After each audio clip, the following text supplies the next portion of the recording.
সেই সাথে আমাদের ক্রেতাদের মনোভাবও দেখে আসলাম। আমরা এখন এই মুহূর্তে আমরা শুনবো মৃন্ময়ী আফরোজের গল্প।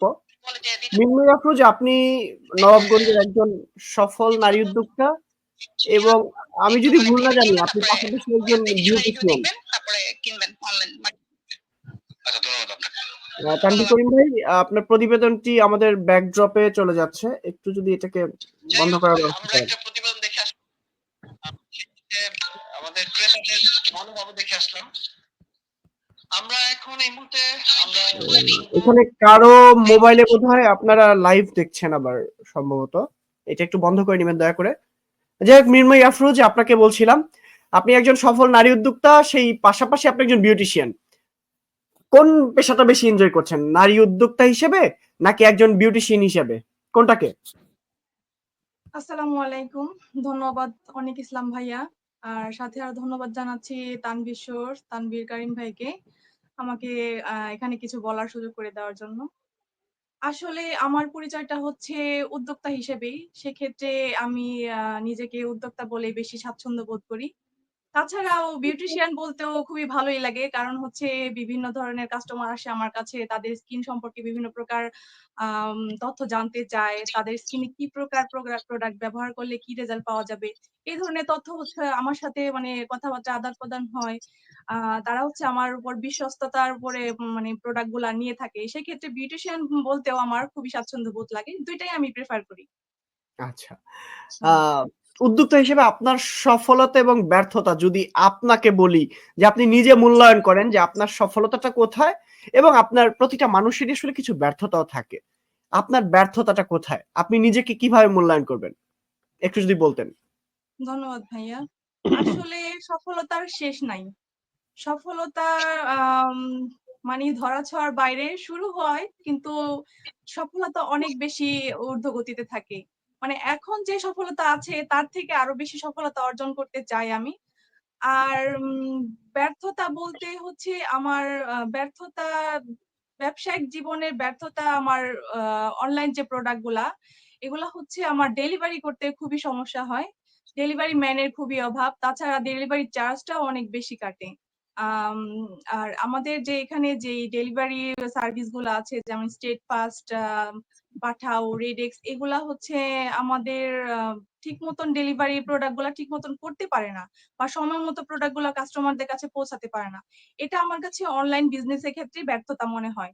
মানে নিজেকে আ উম আ কাস্টমারদের কাছে ভালো করে তুলে ধরতে পারি না অনলাইন ডেলিভারি সার্ভিসের জন্য। আ আমি একটু ফ্রেন্ডলি প্রশ্ন করতে পছন্দ করি, কথা বলতে পছন্দ করি। আমাদের দোহার ধন্যবাদ নবাবগঞ্জে ভাইয়া। একটা ট্র্যাডিশন ছিল। আমি যখন প্রবাবলি কলেজে পড়ি তখন দেখেছি যে ১ চামচ, ১ চামচ খেলে মেয়েরা ফর্সা হয়ে যেত। এরকম একটা আ টিউন আমি শুনেছি। এই যে ১ চামচ বা হচ্ছে সস্তা প্রোডাক্ট, আসলে আমাদের তো আল্লাহ প্রদত্ত স্ক্রিন বা হচ্ছে এটাকে নষ্ট করার অধিকার আসলে আমাদের নেই। কিন্তু এই যে সস্তা প্রোডাক্ট ব্যবহার করে আমাদের নিজেদের ক্ষতি করছি বা ১ চামচ খেয়ে সাময়িক ফর্সা হচ্ছি। হ্যাঁ?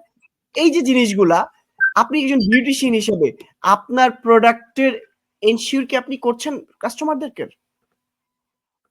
ধন্যবাদ ভাইয়া। ১ চামচ ডিউ, গড়ি প্রতিনিয়ত আমার শপে এসে আ বিভিন্ন ধরনের কাস্টমার এসে বলে যে, "আপু ১ চামচ আছে কিনা? গড়ি আছে কিনা? ডিউ আছে কিনা?" আমি এক কথায় একদম না বলে দেই। যার পাশাপাশি বলি, "আপু এগুলা ইউজ করে স্কিনটা নষ্ট করবেন না। দয়া করে প্লিজ আপনাদের স্কিনের উপরে মানে দয়া করেন যে এই ধরনের প্রোডাক্ট গুলো আপনারা ইউজ করে আপনার স্কিনে ক্যান্সার হতে পারে।" মানে আমি এই ধরনের সাজেশন দিয়ে থাকি কাস্টমারদের। আর আমার প্রোডাক্টের হচ্ছে এমন কোনো সাইড ইফেক্ট নাই যে ক্ষেত্রে সেটা ব্যবহার করে কাস্টমার কোনো আ খারাপ দিক বা খারাপ রেজাল্ট পাবে। এটা নিয়ে আমি হচ্ছে আ নিজেকে স্যাটিসফাইড করি যে, না আমার প্রোডাক্ট হচ্ছে কাস্টমার ইউজ করে খুব ভালো রেজাল্ট পাচ্ছে।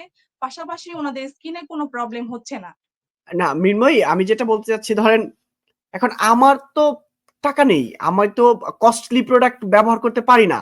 এখন আপনি ভাই আপনার ক্রেতাদেরকে কিভাবে উদ্বুদ্ধ করছেন যে একটু আ টাকার দিকে না, একটু ভালো প্রসাধনী ব্যবহার করতে, এটা কিভাবে উদ্বুদ্ধ করছেন আপনি? আসলে ভাইয়া টাকা যাদের আরকি একটু কম আছে বা বাজেট কম, তাদের জন্য হচ্ছে আমাদের দেশীয় পণ্য আমরা সাজেস্ট করি। যেমন দেশীয় কিছু, কিছু ব্রাইটেনিং প্রোডাক্ট আছে যেগুলো স্কিন হোয়াইট করে না ঠিকই, কিন্তু স্কিন গ্লো করবে। সেক্ষেত্রে আমি কাস্টমারদের বলে দেই যে, "আপু আপনি যেভাবে চাচ্ছেন যে আপনার স্কিন এরকম ধবধবা ফর্সা হয়ে যাবে, ওরকম টাইপের কিন্তু হবে না। সেক্ষেত্রে আপনি আপু এই প্রোডাক্টটা ইউজ করতে পারেন যে আপনার স্কিন ব্রাইট হবে কিন্তু আপনার স্কিনে কোনো ক্ষতি হবে না এবং রিজনেবল প্রাইস এর মধ্যে এই প্রোডাক্টটা পেতে পারেন আপনি।" এভাবে আমি কাস্টমারকে কনভিন্স করি। যাক, ধন্যবাদ মৃন্ময়ী। আসলে আরেকটা কথা আপনাকে জিজ্ঞেস করি। আমাদের সব জায়গাতেই কম্পিটিটর থাকবেই। এটাই স্বাভাবিক। জি ভাইয়া। জি কম্পিটিটর ভাইয়া। ছাড়া ব্যবসা হয় না। আপনার হ্যাঁ। ঠিক পাশের বা প্রতিবেশী যদি বলি, আপনার কম্পিটিটর যদি বলি, তাহলে আপনার পাশেই হচ্ছে আমাদের নাজনীন সুলতানা আপুর, হ্যাপি আপুর ব্যবসা প্রতিষ্ঠান। তার সাথে আপনার ব্যবসায়িক এই যে পাশাপাশি কম্পিটিটর বা পাশাপাশি ব্যবসায়িক একটা প্রতিদ্বন্দ্ব থাকে আমাদের দেশীয় প্রেক্ষাপটে। আপনার সাথে উনার সম্পর্ক কেমন? একটু ব্যক্তিগত প্রশ্ন হয়ে গেল। আমি সরি আসলে। না, ধন্যবাদ ভাইয়া প্রশ্নটা করার জন্য। আসলে পাশাপাশি হচ্ছে যত পাশাপাশি থাকুক আর যত দূরেই থাকুক, নিজেদের মধ্যে সমঝোতা থাকলে কোনো প্রতিদ্বন্দ্বিতা থাকে না এটার মধ্যে। আর আপু হচ্ছে আমার আইডল। আমার অনেক আগে থেকেই আপু নিজে একজন উদ্যোক্তা। আর সেক্ষেত্রে আমি আপুকে ফলো করে আমার বিজনেস ক্যারিয়ার গঠন করেছি।